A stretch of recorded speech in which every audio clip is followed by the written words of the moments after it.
So, Nigel, has Boris failed in his quest to secure more oil for the West, or is it too soon to judge? Probably is the answer to that. You see, the Saudis are very upset that the West now appears to be going back towards Iran. It wasn't long ago.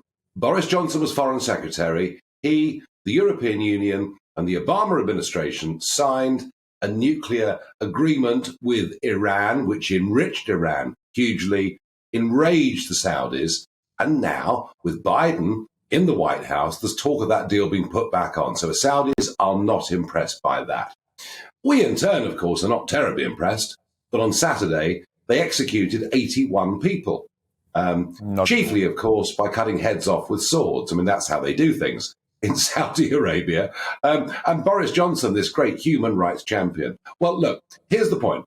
A week ago, Boris responded to the growing calls in this country for us to produce our own hydrocarbons rather than importing them by saying within a week we would get a new energy independence plan.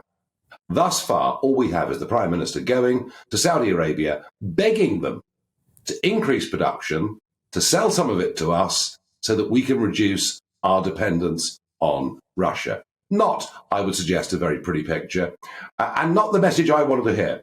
What I wanted to hear was there has been no investment in the North Sea for 3 years.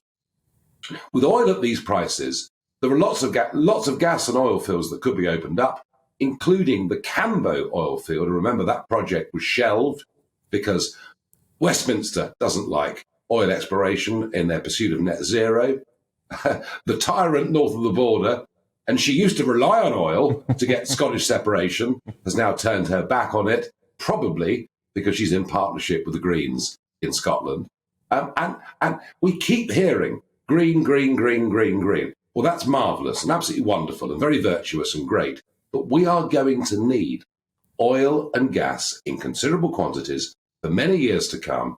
And I do honestly believe, why not produce it in our own land rather than relying on regimes in Russia and the Middle East who, frankly, we wouldn't invite on a Sunday afternoon to meet our mum for tea.